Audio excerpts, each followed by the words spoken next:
What is up, you guys? It's Dragonfly Todd here, coming at you with a brand new freaking video today, guys. I'm going to talk to you guys a little bit about Magic Legends, and first off, I want to say, how are you guys doing today?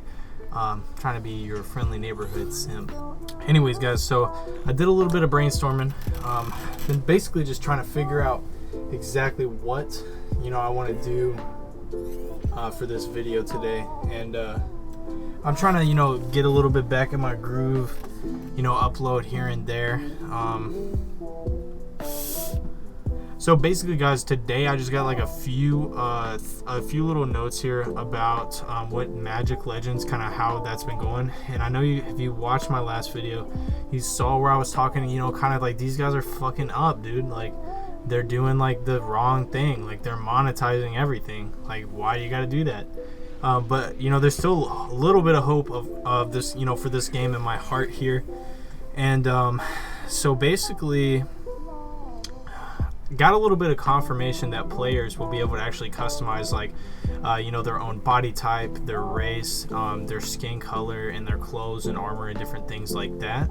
Unfortunately, the only like playable classes right now in the game currently that have been confirmed are humans, but there are like confirmed plans for like after release that they're going to make it to where there is going to be other available classes to play.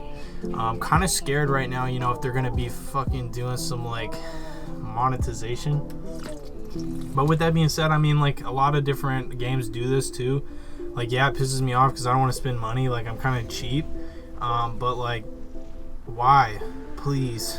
And then as of like right now, they have the 4 classes, the ones that I went over last video: the red, the blue, the green, and the white. But they still haven't revealed the death class or the black class yet, and that's going to be like the Liliana type class. And so, just to give a little bit of speculation on the class, I'm thinking it's going to have something to do with kind of the traditional necromancer or warlock pathway.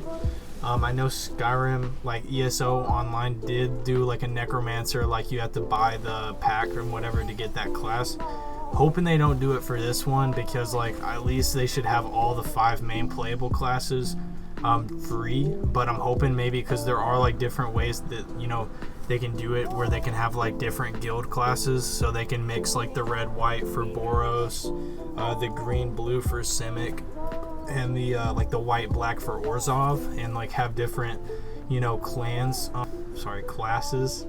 But yeah, I'm hoping that they do a lot of cool things with the death class, because there's so much that goes into it, like the sacrifice aspect in the actual game of Magic, the life loss and et cetera, that you have to put. So everything, like all of your magic, it has a cost to it, and you obtain the true power by paying the cost and by ultimately sacrificing parts of yourself and others in order to gain true power.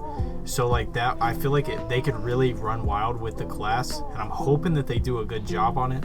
I'm probably going to play a lot of Sanctifier, maybe the blue as well, and because the blue, at least that'll have card draw.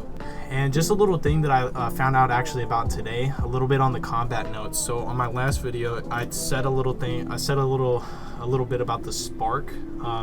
Basically, the spark is what defines the planeswalker. Planeswalkers are like one of the most powerful beings in the whole multiverse of Magic, and without a spark, then you got no planeswalker, because when the spark ignites, the planeswalker is what is it's what happens when the spark ignites. And basically, for instance, like, let's say I'm a planeswalker, I witnessed my whole family get eaten by wolves, and then I watched my cousin, like, he got like burned in a fire, and then I was just so like heartbroken from it, and I'm a black planeswalker now at this point. I tried to summon them back from the dead, and I end up fucking up a lot of shit, and then a spark ignites in me, but it's kind of like a bad example, but you get the picture. Back to the note that I found today. So there is going to be like a somewhat of an ultimate in this game, and it's going to be like your spark power, and it is basically measured by a bar,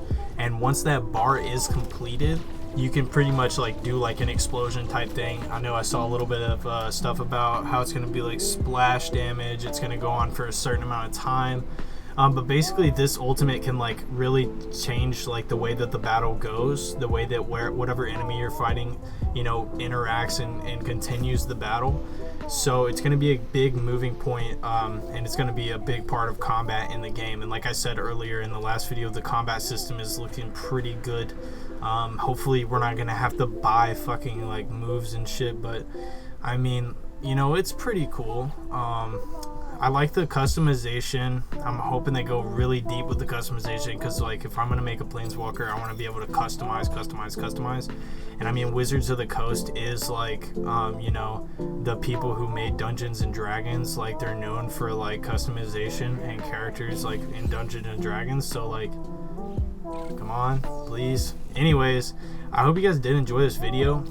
If you guys are enjoying the covering of this game, you know, if you want to see more, I can definitely provide. And I'm thinking about putting some No Man's Sky gameplay on here on the background, so let me know if you guys like that. I kind of like the ambience of it all. It's kind of calming. And yeah, guys, I hope you fucking press that like button, you know, hit a comment on that bitch, and then subscribe if you want. And then yeah, you can see more Dragonfly Todd content.